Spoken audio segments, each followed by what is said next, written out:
Welcome to the lecture 18 of the lecture series, Psychology of Well-Being. Well, in the previous lecture, that was lecture 17, we had looked into the cultural construction of well-being, where we had noticed that the popular mainstream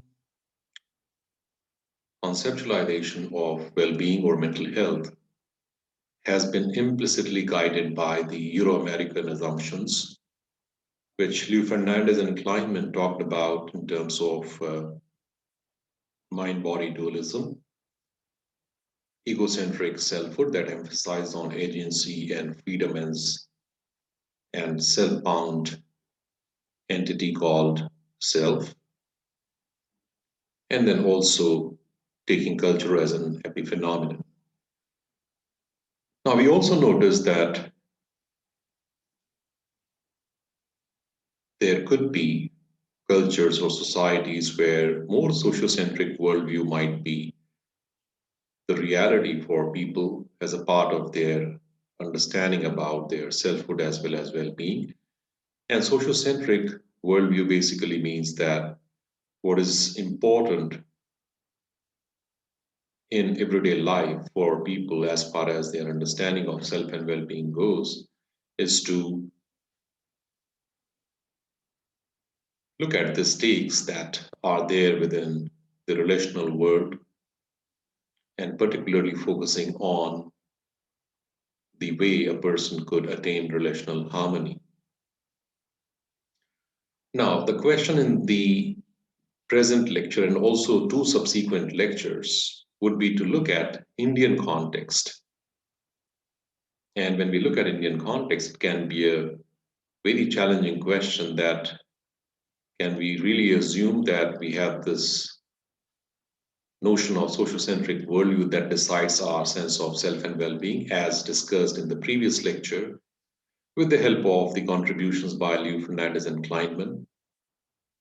How do we take up the question of understanding Indian context and the experience of well-being in there? One of the key questions that we are going to take up, and it's also going to be evident in the next three lectures, including this one, is that besides the focus on the relational or spiritual or transcendental notions of self and well-being, what is also important is that there are tensions or struggles for well-being related to the very social hierarchies into which we live our lives. So it might apparently seem to be paradoxical that on one hand, the Indian context, or let us say the non-Western societies, are paradoxically marked by the focus on the relational or spiritual aspects of self and well-being. At the same time, some people may argue that it could be universal to actually look at the whole presence of social hierarchies based on gender, race, caste, ethnicity, religion, etc. However, it becomes very important that when we talk about context, and here specifically Indian context, it becomes important to look at not just the worldview of people in terms of, for example, whether the focus is on the agency or freedom or individuality of the person or on getting guided by the relational networks or harmony within relational networks. And besides that, it also becomes important to look at the everyday realities of people, the struggles of people for well-being. And that's exactly where the hierarchical elements of the context becomes apparent. Now, I take, in fact, I utilize the contributions by Clark Dacey and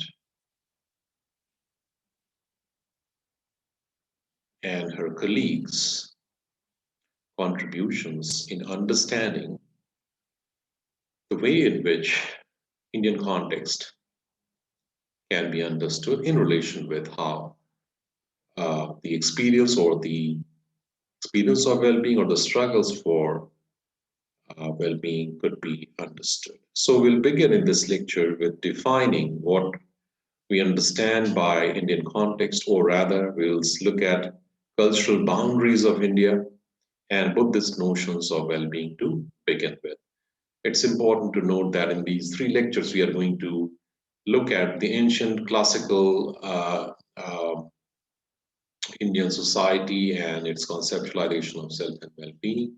And from there on, we'll look at the modern neoliberal India. So, in lecture 20, we are going to end with the insights from social science studies or ethnographic studies, anthropological studies on how well being in Indian context has been understood even in the contemporary times of neoliberal globalization.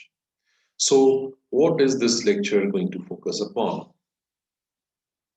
Well, it's going to begin with understanding geographical as well as cultural boundaries of what we understand as India, religious, spiritual tradition, important historical eras that define Indian context or India, then relational and hierarchical aspects of Indian culture and socio historical context.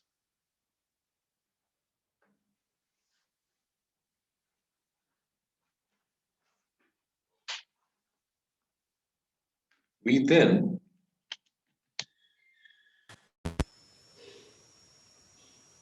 then move to drawing inferences from historical data on well being. In fact, we'll look at how to draw inferences from historical data on well being. And lastly, we'll look at the Buddhist notions of well being, the relational and spiritual aspects, as well as the hierarchical aspects of Buddhist notions of well being. So,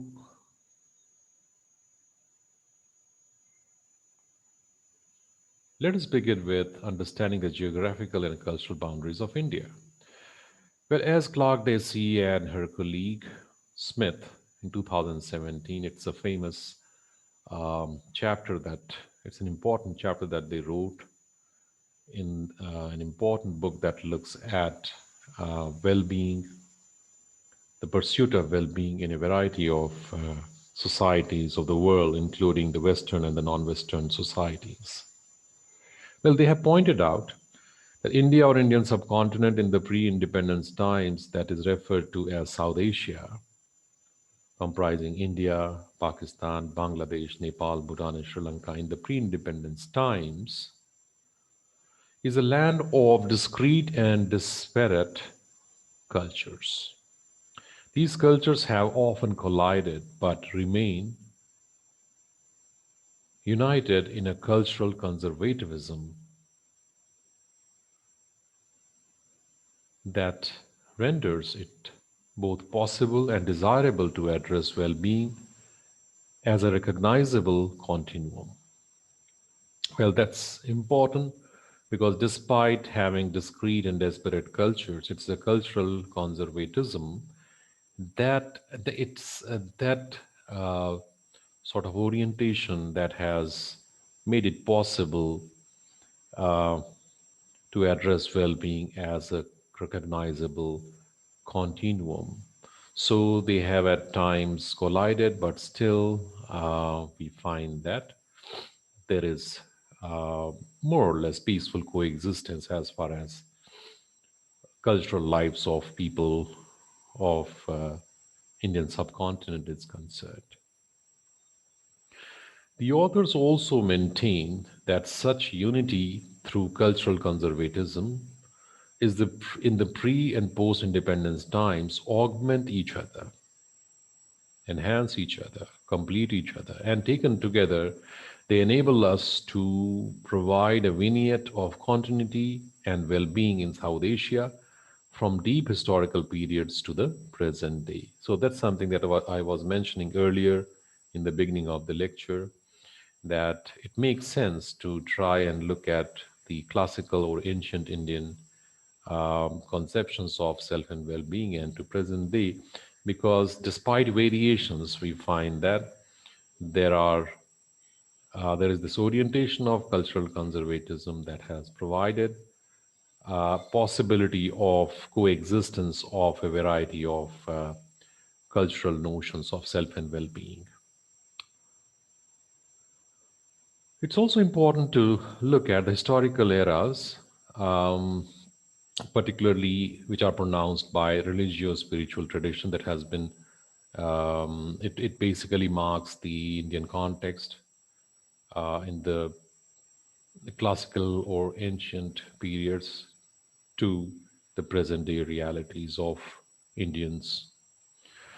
Well, since the Indian Valley civilization, which is 3000 um, BC or before current era, there have been indications of people pursuit of well-being, what may be understood as objective, subjective, or social well-being in common psychological parlance, as per the recorded history. Religious spiritual traditions since then have shaped the worldview and experiences of well-being among people of India. Prominent among them have been Buddhism until about from 400 before current era or 400 BC until 1000 or first millennium current era. Various traditions of Hinduism and Islam since about first millennium current era, Christianity during British colonialism. And in all these era, we find that what is very important not to be ignored is the relational as well as hierarchical aspects of Indian culture. Well, importantly, there have been strong indications of the egalitarian, progressive, as well as exclusionary or divisive ways in which these religious spiritual traditions have been used in shaping well being as well as struggle for well being among the people of India. Caste system, for example, in various religious groups have been a glaring example of this particular phenomenon. That on one hand, the religion per se indicates the relational or spiritual aspects as desirable in a person's life. However, at the same time, the caste system that found its grounding, we will look at that in the next two lectures also in greater detail, that how in the beginning the caste system was actually the Varna system, which was not based on birth but was based on occupation of people. So, right from the times of Rig Veda, which is more than a couple of thousand years ago, around 4 to 5 thousand years ago, and come first millennium, current era, we find that it started getting based on birth. So the son of a member of a particular caste would by birth belong to that particular caste. Now, that did provide some functionality in terms of maintaining social order, but then it also became highly hierarchical in nature. And that was something people also felt the brunt of, particularly people who belong to the lower rung in that caste system. Now, the fact that it provided certain kind of social order or maintenance of status quo, it also became a part of other religion too, not just Hinduism, but Sikhism, Islam, and other religions too. So the fact remains that this is the paradox that we are going to find that despite the presence of religious spiritual traditions, we also find that the society where such religious spiritual traditions we are talking about in the Indian setting too started getting marked by the social hierarchies like caste, and we are also going to see gender and other kinds of social hierarchies that produced, that shaped well being or the struggle for well being among people of India. Well, how do we draw inferences from historical data? Because we're talking about classical, ancient Indian context until present times. So we don't have people who have talked about that. We might just be having religious texts or symbolic symbols of such well being, such notions of well being, which we can infer from. But how do we do that scientifically or systematically? So we draw inferences from historical data in certain manner. So we find that an extensive medical, legal, social, and religious literature that guided much of the life in ancient and classical South Asia. Other poetic, literary, and historical sources were also there, such as royal and religious inscriptions, accounts of travelers in the subcontinent from around first millennium, current era, until modern times, conception versus experience of well-being, the relational and the hierarchical aspect. So we look at this, that something that was written by people, it was written by some people way back and thousands of years ago, partly out of observations or partly also out of desirability of how life should be lived. That's the reason why we find that the religious spiritual traditions may have been a part of people's experience, but it also gets reflected that it might also be part of the desirability that some wise people thought about the society and how people should live in the society. At the same time, besides such conceptions, there have also been experiences of well-being, which in fact defied such desirable and ideal ways of understanding well-being through the religious spiritual concepts. And that's where we find that the conception versus real experience of well being might actually differ. And we find that the conception could be relational, spiritual, but the experience at times could be shaped by the hierarchical aspects of the context. So, where does it take us? We begin with the Buddhist notions of well being, something around thousands of years ago. We find that when we look at the Buddhist era, at least some millennium before current era, some of the inferences that we can draw about Buddhist notions of well-being could come from observations of these inscriptions or these artwork, like Buddhist art at the entrance of Karla caves, which is present in modern Maharashtra, India. Now, how have these figures and symbols been interpreted by various historians as well as the authors of this particular text, Clark, Deci, and Mark, 2017, that we have been utilizing to understand well being in the Indian context? We find that Buddha as a symbol of compassion and wisdom, right, sitting right in the middle, and on both the sides of Buddha's figure, there are human figures representing health, beauty, love, responsiveness, and dexterity. Dexterity again would be again the capacity or the skills of using mind and hands as aspects of well-being. So it's important to see that how well-being could be understood not only in terms of compassion and wisdom as symbolized by Buddha himself, but also in worldly life, as we have seen in case of the objective, subjective, and psychological well-being, human figures represent something similar in terms of health, beauty, love, responsiveness, dexterity as aspects of well being. Now, these figures or these symbols represent something very, very profound in terms of how life was lived in those particular era.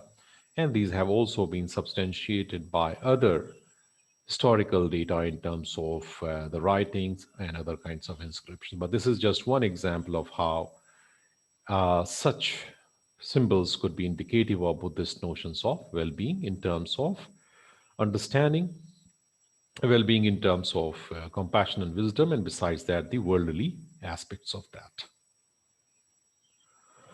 Well, some other important aspects of Buddhist notions of well being include Eightfold Path that pertains to following or adhering to the right view, the right intention, right speech, right action, right livelihood, right effort, right mindfulness, and right concentration. Well, what is the meaning of this right that we are talking about, as an adjective? And that's exactly where we find that right is somewhere shaped by, or the right view or intention and other aspects of the Eightfold Path is somewhere needs to be, that somewhere needs to be understood from the point of view of the ultimate goal of human life that is taken to be nirvana. Now, what is nirvana that could shape our understanding of what is ethical or what is right to be followed in our life? Well, it talks about entire world and all conditions within it are temporary, and that the blowing out of illusion of permanence leads to an understanding that every idea, thought, life, condition, or object is dependent on prior causes that are extended infinitely and infinitely, indefinitely and infinitely. I beg your pardon. So again, it tells us that the transcendental understanding of human life, transcendental again would mean that there is a journey, there is a flow of life or consciousness, and we are temporarily there in that flow of or the journey of consciousness or journey of life. So again, let me repeat: entire world and all conditions within it are temporary. Something that we take to be world, our possessions and things. So these are temporary, and these structures all around us. And that the blowing out of illusion of permanence. So if we take out that illusion of permanence, that will lead us to an understanding that every idea, thought, life condition, or object is dependent on prior causes. So it started from somewhere, you know, maybe the flow of or the journey of consciousness, and that are extended. So even after our lives are done, are over, it's the flow of life or existence or consciousness is going to remain there indefinitely and infinitely. So we are just there for some time to try and do something that could be useful, that could be ethical, that could be right, not just for me, but for others, but for society, but for nature, but for entire existence. So that's the thing that Buddhist notion of well being tells us about. So our lives that could be filled with love, beauty, dexterity that we saw in the earlier slide, um, all of it needs to be looked at from the point of view of the concept of nirvana, and that doesn't take away uh, the worldly life from us, but it does shape, it does give a sort of orientation which makes us more mindful about where we live our lives and also helps us follow the right view, intention, speech, action, livelihood, effort, mindfulness, and concentration towards um, contributing to the harmony within the human life or human existence for whatever little time we are here in this world. So it basically gets linked with the concept of relational harmony, that we got to contribute to nature or consciousness or humanity to some extent or to whatever extent possible, because we are all kind of passers-by in this entire flow of consciousness, flow of existence. And we are there for a short period within which we got to do our best to make this beautiful world, beautiful existence um, more beautiful through our own actions and um, efforts. At the same time, we find that there could be certain kinds of hierarchies too that may come our way, which needs to be transcended. For example, there are two orientations even within Buddhism that Clark Desi and Mark have pointed out. Theravada Buddhism, which tells us that once a person attains nirvana, uh, he or she may also be taken as a monk, and a monk again may remain in that consciousness, uh, in that mental status or experiential world of feeling that state of nirvana. And he or she may be worshipped or may be taken as a role model, and people might like to get affected by that. However, but in Theravada Buddhism, the monk resides in the religious place itself, doesn't move out, and becomes a symbol of nirvana as well as authority that one has taken up that particular status of having experienced nirvana. However, in Mahayana Buddhism, uh, the monk doesn't stay there. The monk doesn't stay in that religious place as a symbol of status of a particular kind of experience called nirvana. But the monk becomes a part of everyday life, becomes a part of everyday life of people, and moves around, talks to people, and help people experience some aspects of, if not fully, the experience of nirvana. And in that manner, we may see that where Theravada Buddhism could be a symbol of more of authority or to some extent hierarchy, we find that Mahayana Buddhism is more egalitarian in nature.